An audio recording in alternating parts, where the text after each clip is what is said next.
Reka twongere tubasuhuze kandi tubahe ikaze bakunzi bacu ba Deep TV, twizere ko mumeze neza cyane mu bice byose murereyemo bigiye bitandukanye.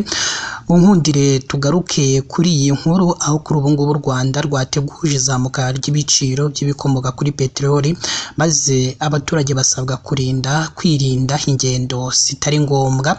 Turaje tugende turebera hamwe ku byatangajwe kugira ngo ugende usobanukirwa akantu ko kandi. Banze reba ahantu handitse ijambo subscribe kugira ngo komeze tugende tubana muri aya makuru twabateguriye. Minisitiri w'Intebe Dr Justin Nsengiyumva asobanuye ko intambara yo muri Iran izagira ingaruka ku bukungu bw'u Rwanda, haba mu byo kohereza mu mahanga n'ibyo rutumiza yo kubera izamuka ry'ibiciro ku isoko mpuzamahanga, kandi ku biciro by'ibikomoka kuri peteroli bigiye kwiyongera.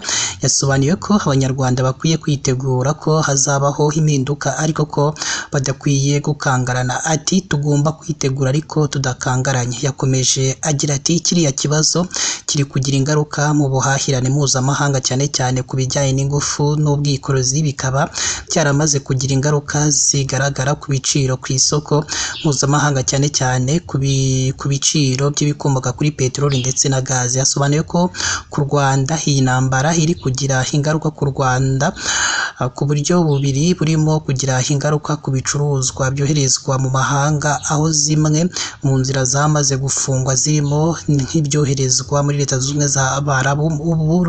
Uburyo bwa kabiri ni ubujyanye n'ibyo rutumiza mu mahanga, aho ibiciro byazamutse ku isoko mpuzamahanga, bityo no mu Rwanda bitazabura kuzamuka. Yagize ati izo ni ingaruka turi kubona zishobora kuzaba ku bukungu bw'igihugu cyacu. Biteganyijwe ko bizagira ingaruka ku bukungu bw'isi muri rusange, aho biteganyijwe ko bizava kuri 3.3% bikazamuka bikagera kuri 2.7%. Bizagira ingaruka kandi ku bwiyongere bw'ibiciro ku isoko mu Rwanda. Bisobanuye ko bizagira ingaruka hafi kuri buri munyarwanda wese.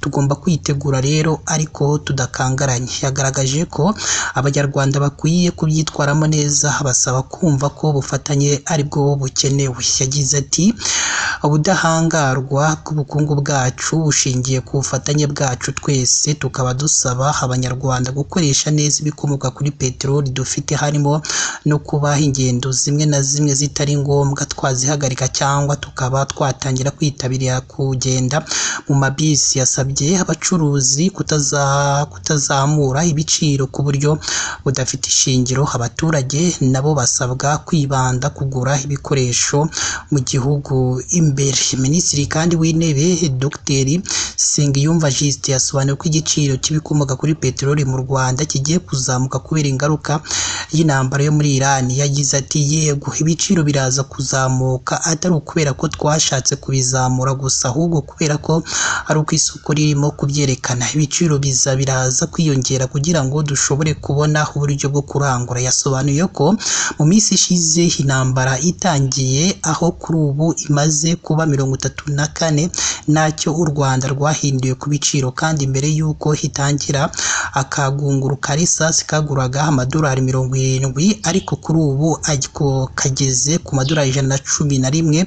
Yasobanuye ko ibiciro bikomeje mu gihe by'ibikomoka kuri peteroli biramutse bitazamutse, abacuruzi bo mu Rwanda batazashobora kujya kurangura. Ati abacuruzi bacu dukomeje kubaha ku giciro cy'uyu munsi bashobora kudashobora kurangura, ariyo mpamvu twagerageje uko dushoboye kugira ngo tubashe kubabonera n'amafaranga ngo babashe kurangura. Igiciro kiri ku isoko uyu munsi ntabwo kitwemerera gukomeza gucuruza ku giciro dufite uyu munsi. Mwibaze bikomeje kubaho hashize amezi 2 cyangwa 3, ugasanga ntabwo tukiri ku isoko kubera ko abacuruzi bacu batakirangura. Yerekanye ko nubwo bimwe mu bihugu biri guhura n'ikibazo cyo kubura ibikomoka kuri peteroli, u Rwanda rufite ububiko buhagije bwarufasha nibura mu gihe cy'amezi 6. Yashimangiye ko kuzamura ibiciro bigamije gufasha abacuruzi kubasha kurangura kugira ngo hirindwe ko mu gihe intambara yakomeza igihugu cyahura n'ikibazo cyo kubura ubushobozi bwo kubona ibikomoka kuri peteroli bihagije. Kuwa wa kane Werurwe 2026 nibwo u Rwanda rwashyizeho ibiciro bishya ku bikomoka kuri peteroli, aho urwego ngenzuramikorere RURA rwatangaje ko litiro ya lisansi yagumye ku mafaranga 1989 amafaranga y'u Rwanda, mu gihe ya mazutu yageze ku 1948 y'amafaranga y'u Rwanda. Urumva rero ko ibyatangajwe na Minisitiri w'Intebe Dr Justin Nsengiyumva ubwo yari ari mu kiganiro n'itangazamakuru agaruka ku biciro by'ibikomoka kuri peteroli, ndetse kandi anasaba abaturage kwirinda ingendo zitari ngombwa. Reba ahantu handitse ijambo